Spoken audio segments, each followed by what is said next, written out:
Yo, Matthew here, reading the news. I think I got one more in me before I go to bed. This story about some honky-tonk dancers. Photos have some cowboy hats, some cowboy boots, a really dope bedazzled belt. Looks like a lot of fun, whatever they're doing. Maybe not my scene necessarily, but I don't know. I would line dance with some folks. Maybe. Trying to earn the boots at a pop-up honky-tonk. Stud Country, a queer line dancing and two-step class from out west, visits New York, by Paul McAdory. On the night of April 17th, a crowd of 20 and 30-somethings, many of them queer, packed into Georgia Room, a Georgia O'Keeffe-inspired nightclub at the Freehand Hotel in Manhattan. They were there to drink and dance, but they hadn't paid $25 each to grind or freestyle. They came to line dance. More than 300 people, some in cowboy boots and 10-gallon hats and biceps-exposing denim vests, turned out for the sold-out event, and this was on a Monday. The draw was Stud Country, a queer line dancing and two-step class and party that usually takes place in Los Angeles.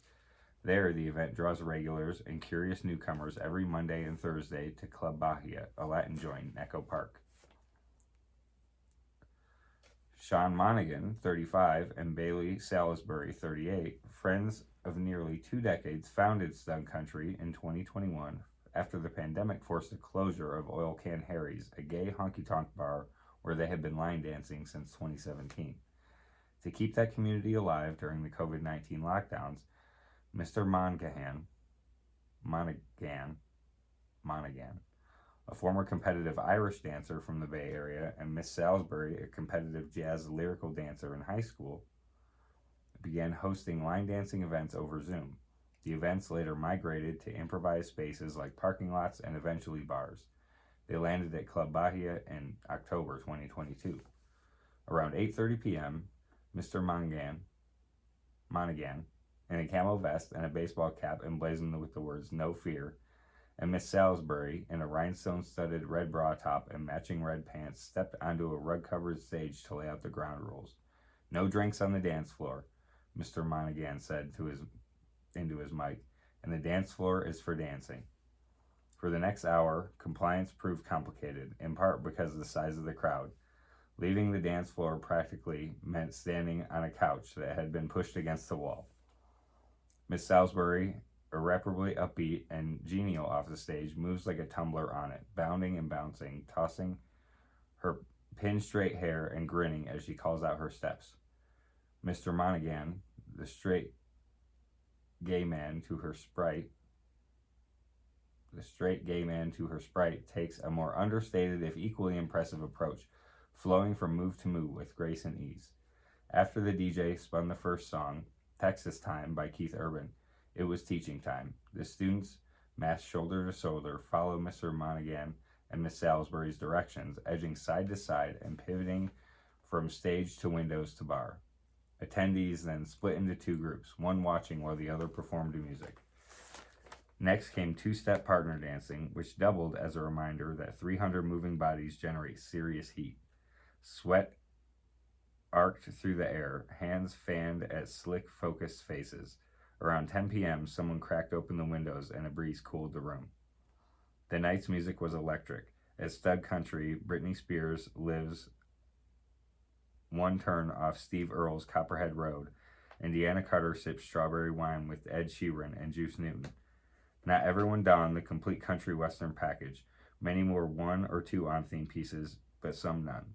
Unlike the blue jeans and belt buckles, though, the boots matter. The leather soles help you twist and slide, Miss Salisbury said. Even so, Ming Lin, 34, an archivist from Lower Manhattan, wasn't ready to make the investment. "I don't feel I've earned them," she said. Joel Dean, 36, an artist in the Redwood neighborhood Ridgewood neighborhood of Queens, said he first attended Stud Country in late 2021 when the event came to Georgia Room for 4 dates. He fell head over boot heels in love with line dancing with his friends, Bronwyn Lamb, a writer, and Tanaya Kelleher, a choreographer, founded a semi-regular class inspired by Stud Country at a Ukrainian East Village restaurant. I did get the boots, said Mr. Dean, who is seated next to Miss Lynn. I earned them. Asked why so many queer people seem drawn to Stud Country, Ray Lipstein, a 31-year-old Brooklyn resident, observed that compared with other styles of dance, this take on line dancing, quote, wears its euphoria closer to the surface. Line dancing has inspired queer dancers for decades.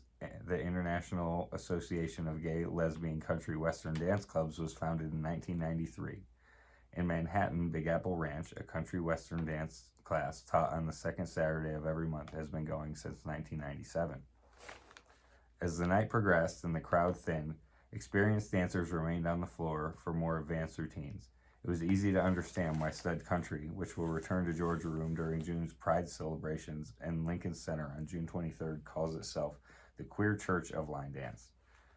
Arrayed in a loose, squirming circle around the adepts, onlookers wore the expressions of good-natured awe. They hooted, they hollered, they did not gawk ironically. It's shared consciousness, abandonment, surrender into synchronicity, Miss Salisbury said earlier on in the day. Or as Mr. Monaghan said from the stage, it's a holy thing you do with people. Line dancing. Thank you so much for listening to me read the news. I hope that you had a wonderful, beautiful day, and I love you.